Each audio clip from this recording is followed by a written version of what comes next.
Hello, my friends and my students. Welcome to my YouTube channel Commerce with Vikas.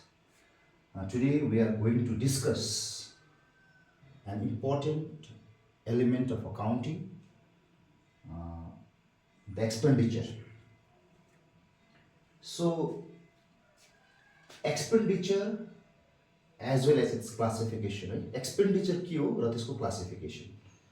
हेर, what happens in a daily life भन्दा we have so many needs, right? In order to fulfill those needs, we have to purchase them mostly. If I need a book, I need to go to a bookstore. I need to pay some money, then only I'll get book. होइन मलाई किताब चाहियो म एउटा book स्टलमा गएँ I paid 200 and I got one book.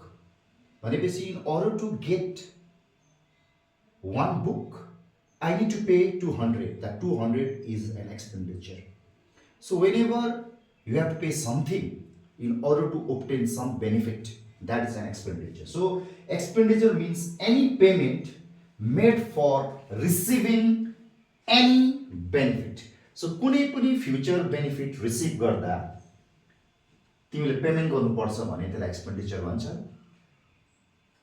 If you need to purchase a furniture, है एउटा furniture किन्नु छ भने पनि you need to pay something. अन्त that something is the expenditure. अनि एक्सपेन्डिचरको बेनिफिट्सलाई लिएर on the basis of the benefits received, यसको टाइम अफ बेनिफिट रिसिप्टलाई लिएर expenditure can be classified into three main categories. One is capital expenditure, the second one is revenue expenditure, and third one is deferred revenue expenditure. What is capital expenditure? So it's very important. So you know what is fixed asset? Those assets whose benefits extend for more than one accounting period or for several years. जुन चाहिँ एसेटले हामीलाई long term एकदमै long term benefit दिन्छ हामी त्यसलाई fixed asset भन्छौँ र त्यो फिक्स्ड एसेट किन्दा जुन एक्सपेन्डिचर इन्कर्ड हुन्छ त्यो एक्सपेन्डिचरलाई चाहिँ हामी क्यापिटल एक्सपेन्डिचर भन्छौँ. So expenses whose benefits do not expire within one accounting period, जसको बेनिफिट 12 मन्थ्स भित्र एक्सपायर हुँदैन but extend for several accounting periods is known as capital expenditure. भनेपछि क्यापिटल एक्सपेन्डिचर त द्याट क्लास अफ एक्सपेन्डिचर हो जसको benefit चाहिँ more than 12 months हुन्छ. It may be 10, 20, 30, 40, 50, whatever may be. Just if you purchase a land it will last forever. So that is capital expenditure. You purchase a building, if you purchase a machinery, you can expect its benefit to be received in a number of accounting periods, and that is what is called capital expenditure. So purchase of fixed asset, like plant, machinery, furniture, land, building, whatever, it is known as capital expenditure. So जुन expenditure को benefit 1 year भन्दा बेसी अथवा several years receive गर्छौं त्यसलाई भन्छौं capital expenditure. Let's move to second point, that is revenue expenditure. So what is revenue expenditure? That is very important. So take example of your mobile. If you purchase a mobile handset, definitely it will last for more than 12 months, so that is a capital expenditure.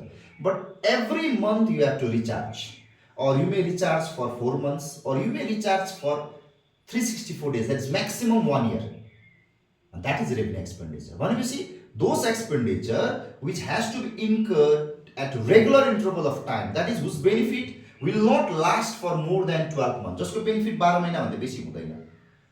So if you recharge your mobile phone monthly, that is a revenue expenditure. If yearly recharge गर्यो, that is a revenue expenditure. Quarterly recharge गर्यो, that is a revenue expenditure.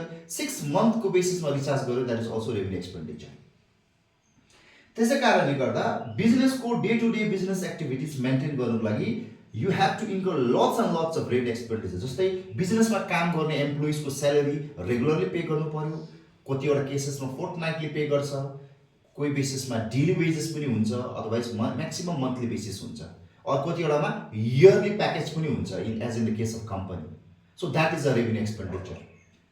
So 1 year को salary package तिरेपछि next again company has to pay salary package to the employees in order to retain that employees in the organization. So that is revenue expenditure. So expenses whose benefits are adjusted or expired wholly in the same accounting period in which it is incurred is known as revenue expenditure. That is expenditure incurred गरे कुनै चीज किन्यो र त्यसको benefit 1 year भित्र adjust भइहाल्छ or less than 1 year भन्दाखेरि त्यो revenue expenditure हो जस्तै purchase of raw material, wages paid, salaries paid, whatever. So day to day business activities maintain गर्नुको लागि जो recurring expenses हरु incurred हुन्छ त्यसलाई भन्छौं revenue expenditure. भनेपछि revenue expenditure को benefit is limited to single accounting period. That is its benefit must be adjusted or its benefits gets adjusted within 12 months, and that is revenue expenditure. Let's go to the last part, but not the least, that is deferred revenue expenditure. Deferred. What do you mean by deferred? DEF. Defer means to postpone something. So deferred revenue expenditure, it is between capital and revenue. It is neither capital, it is not completely revenue. Capital किन होइन भन्दा it is not incurred for purchasing fixed asset. अनि revenue किन होइन भन्दा यस benefits may extend for more than 1 year. त्यही कारणले गर्दा जसको बेनिफिट चाहिँ 1 year भन्दा बेसी हुन्छ तर but it is not capital in nature, it is revenue in nature, त्यसलाई चाहिँ भन्छ deferred revenue expenditure. So it is an expenditure which is revenue in nature whose benefit is extended over a number of years. So त्यो expenditure जो current accounting इयरमा किन्छौँ त्यसको benefit चाहिँ current accounting इयरमा मात्र नभएर कमिङ फ्यू अकाउन्टिङ इयर्ससम्म अभाइलेबल हुन्छ भने त्यसलाई भन्छ revenue deferred revenue expenditure. Revenue एक्सपेन्डिचरको बेनिफिट त सेम अकाउन्टिङ इयरमा एडजस्ट हुन्छ. The deferred revenue expenditure is a class of revenue expenditure जसको बेनिफिट चाहिँ सेभरल अकाउन्टिङ इयर्ससम्म हामीले रिसिभ गर्न सक्छौँ.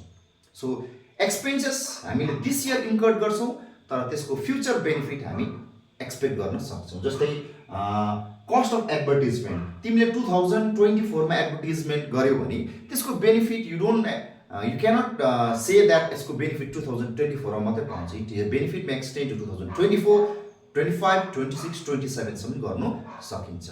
तर you have to pay expenditure advertisement expenditure regular basis. टिभीहरुमा देख्छौँ नि हैन, त्यो रेगुलरली पेमेन्ट गरिरहनै पर्छ तर त्यसको बेनिफिट चाहिँ सेभरल इयर्ससम्म हामी पाउन सक्छौँ but not for many years. त्यही कारणले गर्दा इन अ नटसेल भन्नु हो भने एक्सपेन्डिचर भनेको त्यो एक्सपेन्सेस हो which are incurred for receiving benefit. Expenditure are of 3 types. Capital expenditure जसको benefit extend for several years, that is more than 1 accounting period. Revenue expenditure those benefits which get adjusted within single accounting period भने जसको benefit 12 months भित्र adjust हुन्छ त्यो revenue हो. र that class of revenue expenditure जसको benefit will extend for few years त्यसलाई चाहिँ हामी डिफर्ड रेभेन्यू एक्सपेन्डिचर भन्छौँ. And this is very important किनभने क्यापिटल एक्सपेन्डिचर भन्ने साथ it is related to acquisition of fixed asset. Paid wages मात्रै भन्यो भने wages will become revenue expenditure. तर paid wages for installation of machinery भन्यो भने that wages become capital expenditure. So while passing accounting entry, instead of debiting wages you have to debit machinery. That is त्यही कारणले गर्दा whenever you incur capital expenditure that should be debited to that particular asset account.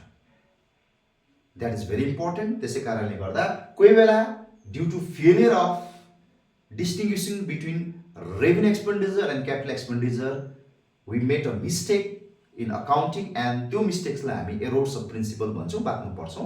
तर तीनटा कुराहरू एकदम याद गरिरहने हो. Capital expenditure, revenue expenditure and deferred revenue expenditure. यो चिज चाहिँ तिमीले एकदमै राम्रोसँग आज बुझ्यौ होला भन्ने मलाई लाग्छ. र यस्तै कतिवटा क्लासेसहरू लिएर म आउने छु. Please subscribe my YouTube channel, share, comment. तिमीहरूले हेर्दैछौ, सब्सक्राइब पनि गर्दैछौ तर कसैले पनि कमेन्ट पास गरेको छैन. How can I help you in a better way? Please help me. तिमीहरूको सजेसन, तिमीहरूको गाइडेन्सलाई लिएर म अझै राम्रो राम्रो भिडियोज लिएर अझै बेटर वेमा लिएर आउने कोसिस गर्छु. Till then good by.